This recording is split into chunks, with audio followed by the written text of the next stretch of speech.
Hi everybody, this is Gijs again and I hope you are doing absolutely super.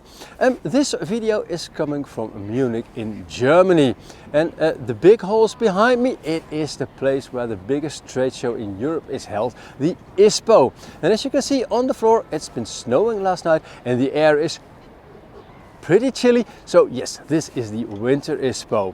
So the stuff that is in those holes is going to be available in store in fall winter 24-25. So everything that you see in this video, you will probably have to wait a little while. Now let's go inside and I'll show you the stuff that I found interesting to feature on this video. Enjoy!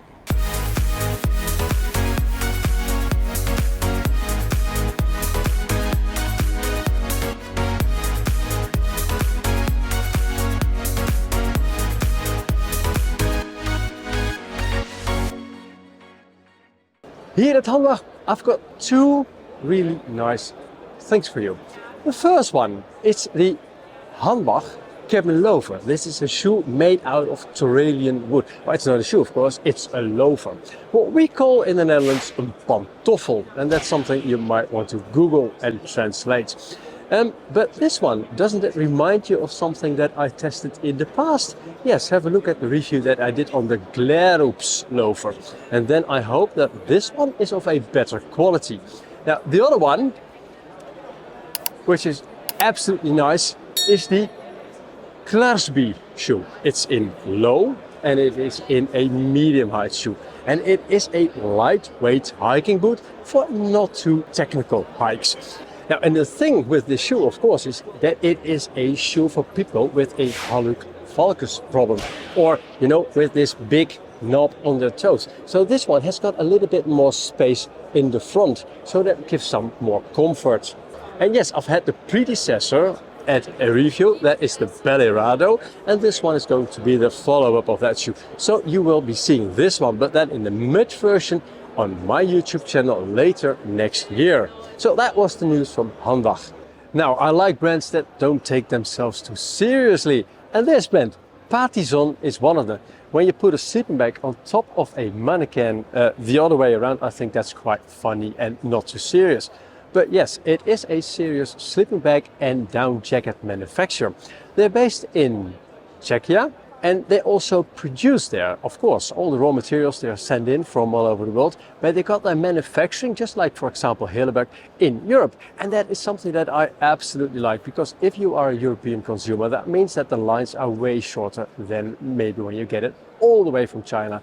They do goose down, they do tuck down, but they also do recycled down. And one of the things that I absolutely like, you know, this happens all the time. People walk in front of the camera, they don't have a clue. It's not a problem. Nice ladies. Now, when I was talking to those guys, they said, okay, if you're from the Netherlands, you're an independent reviewer, we will send you a sleeping bag and also a down jacket so you can test it, so you can have an idea of what we do in Czechia. What is also nice is, well, it is a very young company. It's only 5 years old. And when I was looking at one of their jackets, what is really nice is that they put a recycle value print in their jackets and in their sleeping bags. So when you buy a down jacket, when you're done with it at the end of life, you will still get 20 euros in this case. And I think this is also a part of being a more circular economy and being a little bit more of a nature-friendly outdoor enthusiast. But later more on how these products really perform when I get them in-house. And now on to the next one. Shooting videos on trade shows, it is not always that easy. Partly because of light, partly because of people moving around, and sometimes because of the sound. And this is quite special for me, because I've been going to this trade show for many times. And I talk a lot about membranes, breathable membranes, like for example the best known one, which is of course Gore. Small holes in there so the air or your sweat will go out of the fabric, but the rain will not penetrate the fabric, so you stay dry and comfortable.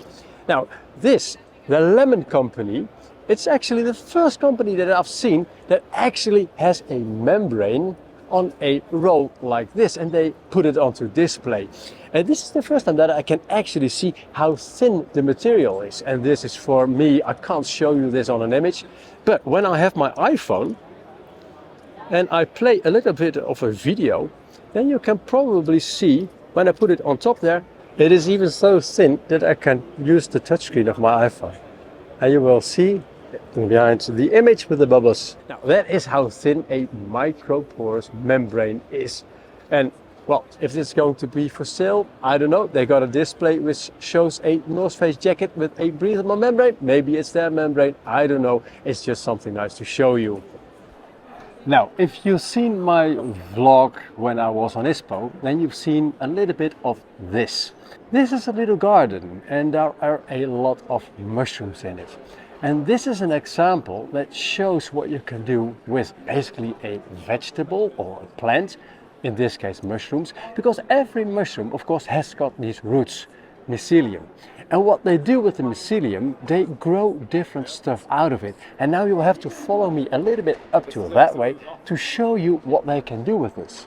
Now when you look at what they do with the mycelium, they can build a lot of stuff out of it. In this place it's a little bit as being back in high school again. The microscope, the little bowls where they grow fungi in, on agar-agar of course. And this is what they do, for example. They can build brick-like structures, and I'm not totally sure what they're going to do with this in the future. Yesterday somebody told me that they were maybe going to build houses out of this. I'm not sure how realistic this is, but if you go over there, you'll see some products that are, well, almost close to giving an idea on what is an end product going to be like from this mycelium. Now, one of the products that was really surprising to me that's made out of this root system of mushrooms is, for example, this helmet. I'm not allowed to touch it, but I would really like to lift it to feel how much it weighs. And imagine that you're wearing a bicycle helmet, for example, that is made out of a plant-based or a root system of a fungi, and then make, for example, a bag out of it as well. And on top you will see that there is a zipper. It's a complete bag made out of this plant-based material. Now, does it already have a really consumer product yet? Yes, there is one. It's not allowed onto the market, but then you will have to follow me a little bit onto that side. Now, of course, it is very logical that if you've got this root system, the mycelium, which is a fungi, and of course for a lot of vegetarian stuff, mushrooms are used as a compensation in the diet, that you can grow something which is like a meat-like structure. So they are creating meatballs out of the mycelium, and this is not on the market yet because it's not been food approved. This takes about 2 years, so they are still in development, but this is something you will definitely see on the market later. Now, what happens if you've got these materials made out of, or these products made out of mycelium? When they're end of life, when your helmet, for example, is broken, well, the fact is that you can just put it into the ground and then it decomposes after a while. And then it is basically from nature, given back to nature for the full 100%. And this is what is a circular experience. And this is something that I think that we all should go into that direction, to be more aware of what nature can give us and how we can give back stuff to nature without an endless way of polluting. And now that I've said this, there's another part of this trade show that is very overwhelming to me. And well, just follow me and I'll show you what I mean. And I think you will have the same feeling.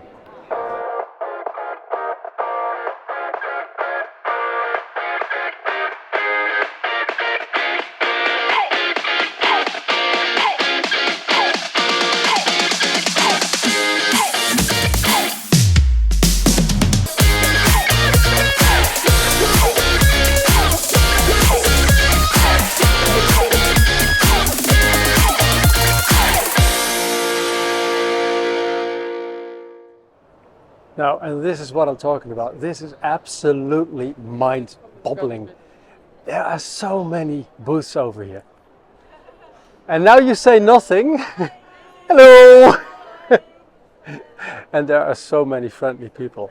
But when you look at all the clothing manufacturers, the suppliers, the garments, the apparel, where bigger brands, they start shopping here to see if they can find a fabric that's going to be, well, maybe suitable to what they want to have as an end result. But the amount is absolutely staggering. And it makes me a little bit depressed also, because how many of these do we actually need? Good thing, of course, for them is that they all have a job and that they earn money and that they're on a trade show visiting Europe and that I've got something nice to shoot. And sometimes in these hauls I find also some, well, nice geeky products, which is absolutely super. Now, one of the booths that I came up yesterday, which was absolutely super, is another booth with a lot of down. And actually, what they do, they source down from over China, from over Europe, which is mostly Poland, Germany. But one thing that really caught my eye is, let's say, this little bag. And this little bag, it's filled with Icelandic eider down, 99%. And this is the most expensive down quality that you can buy in the world, because it's hand picked, not from the ducks themselves, but from the nests. And this manufacturer takes this from Iceland to China to make really high quality down fillings with this. Now, what was the retail price of this? $2,500 per kilo. $2,500 per kilo. And how much do we need in a jacket? This depends, but average 120 grams, something like that.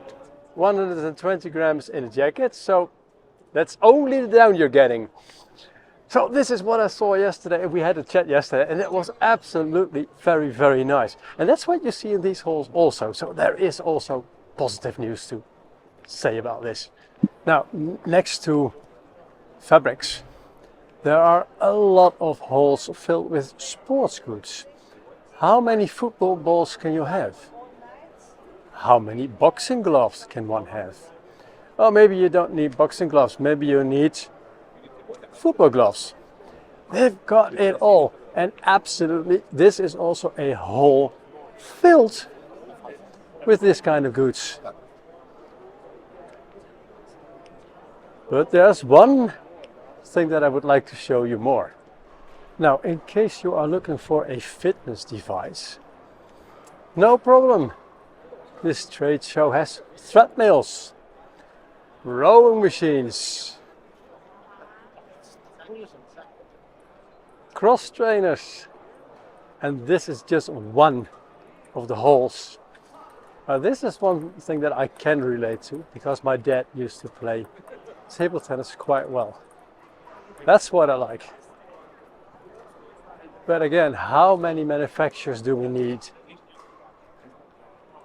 on fitness devices, cross trainers, treadmills? We only need a couple.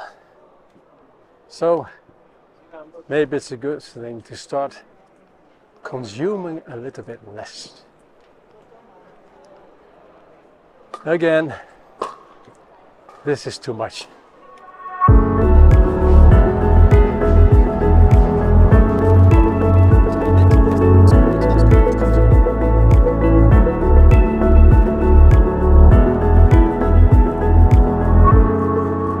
You probably know that I like teepees, and teepees are a very nice way of spending a lot of time outdoors when it's winter time. And I like them because I can put a stove in there. Now, one thing that I've been missing is a tent, a dome tent, because of the construction. They are very, very sturdy, and that has the possibility to put a stove in it. Now, the Nordtent Gamma for 6 persons has got the possibility to put a stove and a chimney in there. Now, the good thing is that the place where the chimney goes through the fabric, it is a combination of silicone and polyester. The rest of the tent, it is made out of a poly cotton, and that's something that I like as well because it is a very sturdy material. Now the poles themselves, they're quite thick with 15.2 millimeters, so that means that it will probably withstand a lot of snow. And yesterday I was in the tent and there's a little hook on the inside, and I've been pulling it and I could not pull the construction downwards. Now, you see that there are a couple of blokes in there. They're discussing about the tent for the German market, which is absolutely fine. But it was not really cozy, so that's why I put a little fire inside the tent. And yes, of course, it's an app on my iPhone. I'm here at the booth of Jack Wolfskin, and Jack Wolfskin and we don't have a very glorious past because of an issue a long time ago in a previous life. Now, it is thanks to Scott, who does as a freelancer marketing for Jack Wolfskin, but also for the Allied Feather and Down company. Yes, the feathers or the down in this tube. That's the logo of the company. He sent me an email that he had some interesting news regarding down development and also regarding Jack Wolfskin, and that's why we had a long talk this morning. What's the case? Well, this is the new Jack Wolfskin Expedition 3-layer pant and jacket. And inside there is a new type of down. It is called Expat Dry. And this Expat Dry, it's not the jacket that I'm totally interested in, because this is a really hardcore high altitude mountain down jacket and pant. But it's the technique on the down that is very interesting. And I've been talking to another guy who is from basically the company who made the technique behind this down treatment. I've been talking to this nutty professor also for an hour, and that's 2 hours of a day almost gone, but very, very interesting. Now, what do? The down particles or the down clusters are treated with gold particles. And these gold particles, they make the down hydrophobic. And how they do this? Well, it's got something to do with a golden coin in a sort of bathtub, and they shoot laser beams on them. Then the gold evaporates into the water. But I will tell you this later in a special video when I got one of those jackets for reviewing. The good thing about, of course, gold is that it's not a chemical process. So gold is inert, so it does not react with anything. So in that way, it might be a very good solution to make down and even garments, DWR coatings, hydrophobic without using chemicals. And that is what I found very, very interesting. For those of you who know Patagonia and follow them already a long time, then you might remember the M10 jacket. And to be totally honest, I don't know when that one went out of the collection. So when you got the answer, please post it in the comments below. And yes, the M10 jacket, it is a hardcore ice climbing jacket. It's absolutely very lightweight and it has a very sturdy 3-layer laminate. One of the things that I think I like best is actually the pant, because the pant itself, it has got a very wide arch, so you can do a lot of crazy movements, maybe kung fu style, but also it's got a fly zipper. So when you're doing some ice climbing, you can still do your thing on the go. If you already follow me for some while, then you know that I travel to Scandinavia quite a lot. And in Scandinavia, we've got a lot of mosquitoes. And to repel them, I most of the time use a mosquito repellent on my skin, or I sometimes use one of those devices that vaporizes a sort of chemical smell that mosquitoes just don't like. Now, I'm here at the booth of Zero Bugs. And Zero Bugs, it's quite surprising to me. It is an Italian company based in Milano. And what they told me is that Milano is basically also infested with bugs and mosquitoes. And they thought about a way to repel them without using chemicals. And this is what they came up with. It is the Zero Bugs, and in this case it can be used as a hanger or as a, let's say, a clip, but they also got a bracelet. They also got a smaller one that you can put onto your dog, your pet. And what it does, it makes a ultrasonic sound that bugs apparently don't like. Now, the proof is of course in the pudding, so I ordered online a couple of Zero Bugs, and next year in early spring when I will be traveling to Sweden again, I will tell you if, well, the 0 bucks really works. Now, this almost looks like I'm having my own booth, which is of course not the case. But the guy who owns the booth, he is in a meeting over there, and he said, well, you've heard everything yesterday, Gijs, do it yourself. I'm here at Soli, and Soli is a insole manufacturer with a very special trick, because they 3D print the insoles. How does this work? Well, basically you take your smartphone, you scan your feet, and with this information in the app, they can design a insole for you. Now, your feet is of course one part of the insole, because the other thing is of course the boot that the insole needs to go into. And therefore you also need to scan the insole of your boot. Those combined together are being looked at by a feet specialist, and then the insole is designed and printed by the 3D printer. Now, the sweet thing for me is that this is the Soli Run. This insole is production ready, and it is also being ordered through the app online. But this one, it's the Soli Hike, which is a new insole for them, and they don't have that much experience with hiking. So they asked me, could we do this whole setup with scanning and printing an insole for you, and you do some testing and you give us the feedback on how you think the soles are for hiking. So that's something that I'm going to do somewhere in the coming months.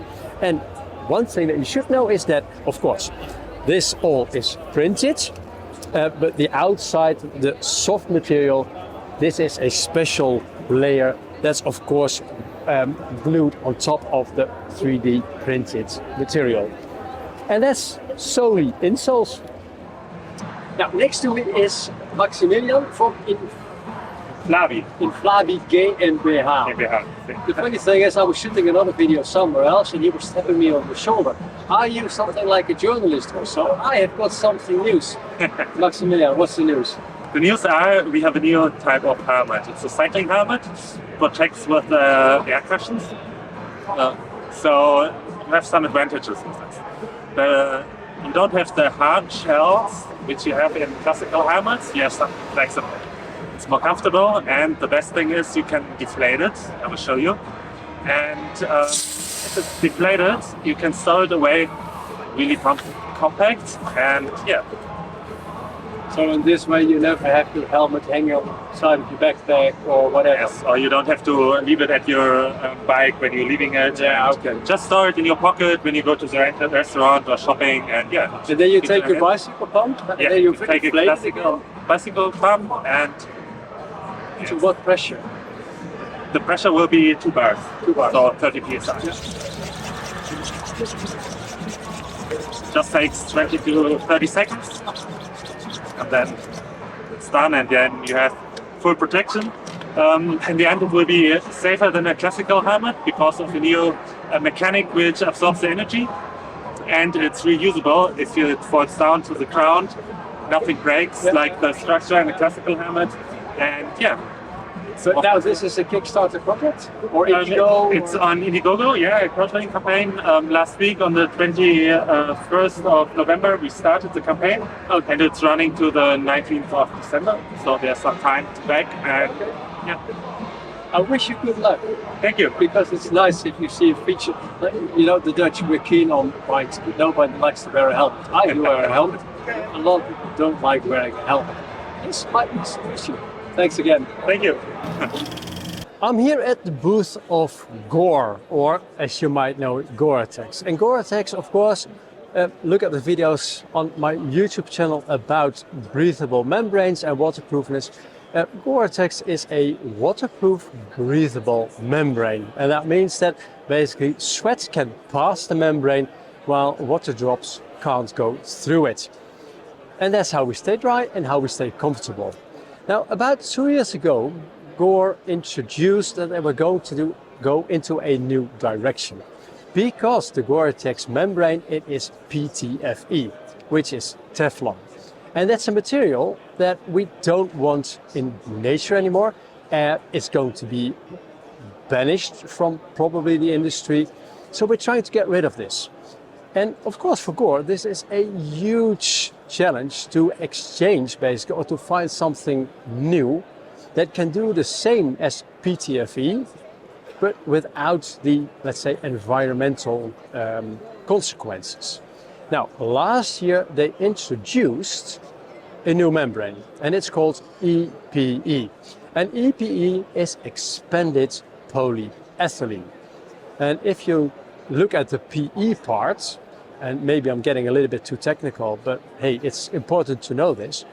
PE, it's basically, you see it in a lot of plastics. It's one of the most common plastics that we use, for example, in packaging.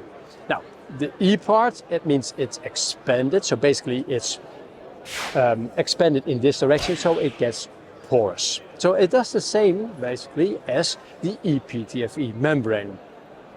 Now, I've been trying already for about at least 3 trade shows to get some decent background information on the EPE membrane. And every time when I'm here, well, they're busy, it was hard to make appointments, somebody is sick. So I would love to do a real thorough article, YouTube video on the change from ePTFE to EPE. But all I have to go for at the moment is just what they release on the website and the press releases that I got. One of the most interesting questions about this ePTFE or EPE transition that Gore has to do is what is going to be changed in shops. Now, this is going to be the first year that we will see a lot of rainwear with the EPE membrane. But how can you see as a consumer that it is not the old ePTFE membrane, but it is the new EPE membrane? Okay. Now, where did we leave each other? That was at the Gore-Tex booth. Because I stopped the video at the moment that I saw a lady passing by that is sort of doing Gore marketing. And I asked her the same question, the question about how do I know as a consumer if it's an EPE membrane or the old, less environmentally friendly ePTFE membrane. Same answer again. She's going to find somebody that was of course not there. Maybe you leave your details, etc, etc. But at that point, which you could not see because he was behind the camera, there was another guy talking to 2 ladies about really technical stuff. And I started talking to him if he was from Gore. No, he was not, but he knows a little bit about Gore. So I popped the same question to him, and he gave me quite a direct answer. That is basically the feeling that I have on how things are going. Because ePTFE is in transition to EPE, if Gore would take every ePTFE membrane jacket out of shops and replace it by EPE, that would not really be a sustainable thingy. Why don't they put a EPE logo on a hang tag? Well, probably for the same reason, because the ePTFE membrane needs to be phased out. The other thing is, and that's something that we discussed as well, ePTFE can be as a material quite expensive. PE or EPE, PE, it's one of the most common materials that regular supermarket plastic bags are, for example, made out of. It's a very cheap raw material. So what is going to happen to the price of a Gore-Tex jacket once it's all been replaced by EPE? Is it going to be cheaper for us? That's something that I don't have an answer on, probably not. That's also what he agreed on. So there are a lot of questions that are still unanswered regarding, let's say, the change from ePTFE membranes to EPE membrane jackets. And of course, trouser, pants, everything that is incorporated in. So that's something that you will just have to ask in the shop if you are planning to buy, for example, a new jacket containing a Gore-Tex breathable membrane. Now, I'm pretty sure that the last words are not said on this. Maybe I'll do a special video in my studio later on this subject to make it a little bit more clear. Now, one thing that I know for sure, this is not the best video that I did, because there is so much going on that I came into a absolutely time frenzy. I've got one microphone that I lost during these 2 days. I've got batteries that drained too early. And yes, it happens when you're working with a new camera setup. I have to get accustomed to that. So it's been a quite steep learning process on this trade show. Now, I still hope you liked this little video on the things that I found interesting on Ispo. And if you do, then please give the video a like and subscribe to my YouTube channel. And don't forget to hit the alarm bell so you get a notification when I put on a new video on especially reviews, of course. If you like watching more of my videos, then please visit my links below in the description, because I've got many links to nice videos, mostly reviews, some tutorials. And well, see what I do normally, and if you like that, then subscribe to my YouTube channel again. Please do, because it really helps me and makes my work worthwhile, because I'm doing this totally for free. Now, you know, like I end every video, enjoy the outdoors and stay safe. Ciao, ciao! And in case Christmas is coming early, Merry Christmas. Wow, this is a little bit too early. You know that we're doing a different party in the Netherlands first on the 5th of December, which is called Sinterklaas. If you don't know what Sinterklaas is, Google it. Ciao.